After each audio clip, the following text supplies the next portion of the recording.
Hey guys, welcome back to my channel. I hope everybody had a tolerable winter season and I hope everyone is as excited as I am to be entering spring. Yay! Even though the weather is not looking spring at all. Like, what is going on here? Like, what is this? Hopefully where you live, it's better. If you're not that excited for spring, there is a high chance that you will be by the end of this video. Because today's video is going to be how to level up your crochet game. How to get to the next level from beginner to advanced beginner or advanced beginner to intermediate. Now, you might be thinking, who the hell is this girl trying to tell me how to level up in my crochet game? Listen, to that I say, I'm just a girl. But I'm also a girl who crocheted her own birthday dress a few years back. I know you see this in the back. I also crocheted my graduation dress and I crocheted this pillow. Like, how can you not trust me? I say all of this to say, this is where I started. This was my first project and it is a bag, supposed to be a bag. There are many mistakes in this bag. I didn't know how to slip stitch, and so I had to sew everything together with sewing thread. But my point is, this is my first bag and this is my latest bag that I crocheted. So I think this is a good example to show you how I improved on my own crochet projects. And a lot of people have always asked me, like, how did you improve? How did you get to this level? How did you get better at crocheting? And I think I have very helpful tips to share with you. So I have gathered my most helpful tips and I want to share them with you guys. Before you start your next crochet project or before you even start learning how to crochet, I highly recommend watching this video because I think my tips will help you out. Coming from a person who never, bought a pattern until like a year after learning how to crochet. So I have come up with 5 helpful tips on how to level up your crochet game.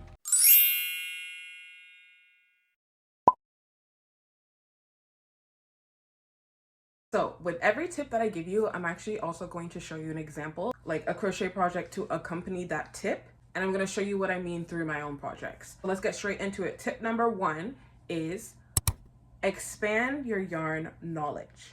Guys, who knew that this was going to be the first tip? Too many times I see people upset about the outcome of their project when all they needed to do was just switch up the yarn. What do I mean by this? Take, for example, my birthday outfit. Insert pictures here. One of my most popular outfits or just projects in general. I think it's probably the most popular project I've made. Probably next to my crochet case, which I have a tutorial on. The reason I get so many compliments is because the yarn that I used was very thin. If you want a flowy project that looks very intricate and professional looking, I highly recommend choosing a yarn that is thin. So here is a list of yarn weights that you would typically see in a lot of people's projects online. I would say the most common weight yarn that I see is weight 4. That's what I do with most of my projects. Weight 4 yarn and up is the best weight, in my opinion, to make sturdy projects. Weight 3 and below is where you want to start getting intricate, detailed pieces. This is probably the lightest outfit that I own. It honestly feels like it weighs nothing when I'm wearing it, and that's number 1 because the yarn is very thin, and number 2 because the yarn is a mix of acrylic and cotton. So not only should you change up the weight of your yarn, but you should also look into the material itself. This is 50% cotton and 50% acrylic, so it's a blend. If you want your project to be nice and flowy, then use thinner yarn and a smaller hook. If you have the money to splurge from time to time, then you can look into getting yarns that are merino wool, alpaca, silk, something different from your usual. This is gonna make your project stand out because it's little changes that really count when you wanna advance your crochet. If you take, for example, this is fully acrylic yarn and it's pretty. This is my graduation dress. I love it so much. I do. I tried really hard. Oh my gosh, the armpits. But it is not as flowy as I would like it to be. It's flowy, but it's a little bit stiff versus how flowy this is. Do you see the difference? Like, this is very flowy. This is a little stiff. And that is number 1 because this is thinner with a blend of yarn versus this is a little bit thicker with just acrylic. So switching it up really helps. So experiment with different yarns, guys. Go to thrift stores, go to yarn markets if you have any around your area. I personally don't. I actually just got this yarn in the mail. Look at this sweet sequins, guys. Like, this is the first time I'll ever be using sequin yarn. I'm gonna make my birthday outfit, hopefully. Fingers crossed. Hopefully I want to make my birthday outfit with this. I got this from AliExpress. I'm going to add another yarn to it, probably cotton. I think this is already cotton though. We'll see how that goes. But like I said, just experiment with different yarns. So moving on to tip number 2, it's in a similar vein as tip number 1, and that is change up your stitch. Guys, I know how comfortable it is to do single, double, half double, or treble, but doesn't that get boring at some point? Sometimes you don't even realize, like when you're scrolling on Pinterest or Instagram and you look at like a piece and you see a crochet project, the thing that makes it different from others is the stitch that they're using. Take for example this dress. I think her name is CRUCIAL Crochet. Hello, this is just a bunch of different stitches. I would love to crochet this dress one day, but it's so pretty and I think it's so eye-catching because of the stitches that she has incorporated in this project. Versus imagine the same dress with like maybe just double, half double. Nothing's wrong with that, but we need to switch it up. This is what's gonna take it up a notch. You know what I mean? Back to my example, I used the shell stitch because I wanted a mermaid look, and that's the effect it gave. Same thing with the sleeves. I used the shell stitch. I used the shell stitch as well. And that's what gives it that beautiful look. Also, when you add like something sparkly, it always is gonna take it up a notch too. Oh!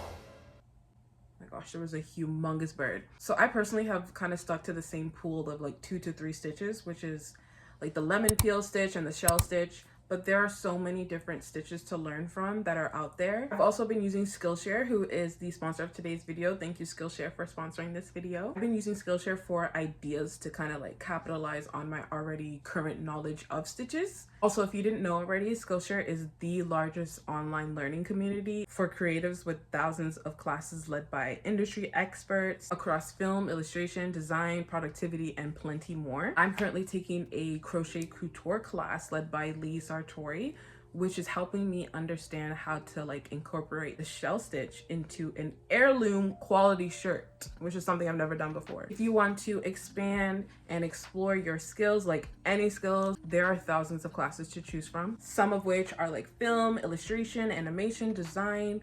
There's crochet, knitting, there's a bunch. A while ago, I took a class on how to draw. Oh my gosh, I need to show you guys. Look at what I recently made. Ignore this middle part, but look guys. Listen, I'm no artist, but that is much better than what I did before.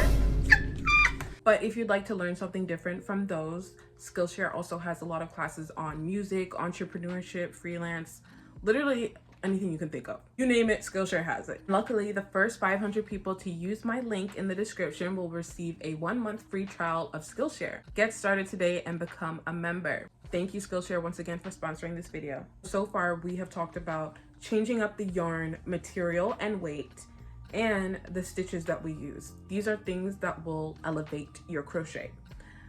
The third tip is going to be something a little bit different. Now, don't be alarmed because I'm gonna say it bluntly. Tip number 3, stop buying patterns. Now wait, just hold on. If you are buying patterns just to make that specific garment and you still don't know how to make something yourself, like freehand, what's going on? This is specifically for the people who want to just be able to make something from their head. If you always rely on a pattern that you purchase or even like free patterns and you're not actually learning anything from it, like, oh, she put an increase here to get this effect, or she put this measurement here because it makes this or whatever. If that's not happening, then you need to take a step back and think, okay, what's helping me here? I'm gonna directly read what I wrote over here because I feel like it's just better if I just read this. Don't blindly follow crochet patterns and tutorials. You will only rely on them further. You need to understand why you're doing the steps you're doing. You're not learning one piece, then forgetting everything you've learned. That's it. Unless you are comfortable with just like knowing how to do certain patterns and, you know, not freehanding, that's fine. But me personally, I feel like the only way to kind of level up is to know how to freehand. I spent the first year not buying a single pattern, not reading a single pattern, even free ones. I just was on YouTube. Tutorials, like that's all I needed to know the basics, because when you know the basics, you're able to do a lot more from that. So many tutorials out here that can teach you so much, like the foundation of crochet. For example, this pillow that I made, right? It was a tutorial on YouTube. I'll put it right here. It wasn't originally a pillow. I just did 2 of the flowers, 1, 2, and I knew in my head that all I needed to do was make the same amount of stitches on the last few rows and do an increase at each corner to make it a little bit bigger, because when you increase, you're making it bigger, right? And make sure that everything was equal, same count, and that's how I could make it a pillow. You know what I mean? Because I know some people would just kind of freeze there and be like, oh, how do I turn this into a pillow? Engross yourself in these YouTube videos, guys, and ask yourself, okay, why are they doing this? Like, what effect does it make? And I promise you, you will learn. It's 2 months into my journey that I made this, guys. You think I typed up into YouTube how to make a mermaid long sleeve? Like, there's no tutorial for this, right? But I knew how to make a cardigan, and from the skills that I learned from how to make a cardigan, I was able to make this, you know, because I also knew how to increase, and that's what I did over here. And then I learned how to do the shell stitch. That was low-key my 4th tip that I wrote down, just trying to understand why you are making the steps that you are making. Crochet is kind of just math, like just make sure that it has a certain number at the end, and you do that same thing over here that you do over here. I can word this a lot better, but you know what I mean. And my last tip is probably my most important tip, and that is FFR. Freehand, flop, repeat. Freehand, flop, repeat. Guys, when I tell you I flopped so many times, like I remember crying because I couldn't get something, especially with tapestry crochet. Oh my gosh, like the amount of mistakes I would do earlier on in my crochet journey made me so angry, but they have gotten me to where I am right now. You need to flop to learn. Flop, fail. Failing is great because you learn from the mistakes that you've made. So tip number 5, freehand something, literally just freehand anything. Here's my example. I freehanded this top, had no clue where to start from. It's a nice summer top over here. This is the front, this is the back. I should have a picture. And I started from over here all the way over, stopped over here, and then I just added this back part to combine everything together. And then I just did these quadruple crochets, added on the sleeves, and we're good. Also, this is the lemon peel stitch. You see how it looks pretty? This is the lemon peel stitch. It adds texture and beautiful pattern. BFFR. FFR. Freehand, flop, repeat. I remember being scared of tapestry crochet but wanting to do it so bad. But if I were scared and I let that fear take over me for however long, guys, I wouldn't be posting the way I post about tapestry crochet. My first pattern is fully tapestry crochet, and that has made me so many sales. Second pattern was tapestry crochet too. Like, imagine if I was scared to try tapestry crochet, or if I just gave up after the first flop. My point is, in life, you just have to flop to get better at something, you know, like nothing is gonna be straightforward and easy, but embrace flopping. It's great to flop, I think, because you just learn. You learn from your mistakes. Like, you can literally apply this for every aspect in life, but it also applies to crochet and knitting. Imagine if I stopped here because I was so frustrated with how the outcome was. I wouldn't have been able to make this bag, which I wear everywhere. This pretty bag, which I also wear everywhere. So yeah, guys, I hope that this helped. It might have been a little bit all over the place. I'm sorry for that. I just feel like a lot of people ask me these questions and I just want to help. Now, I definitely have a lot more tips, but this video is going to be too long. So if you have tips that you think will help other people too, please say them in the comments. Last thing I want to say is, guys, I haven't posted in over a month. I'm so sorry. I've been busy with non-crochet related things, but I'm gonna get back into that schedule posting. Just bear with me. I am doing so many things in real life that it's just so overwhelming. Trust me when I say there are videos coming. I'm so excited. Oh, spring. The weather needs to get better because spring is here. Spring is near. I'm so excited. If you like this video, please like and comment and subscribe. And if you didn't, then dislike. And love you guys so much. I'll see you guys in the next one. Bye-bye.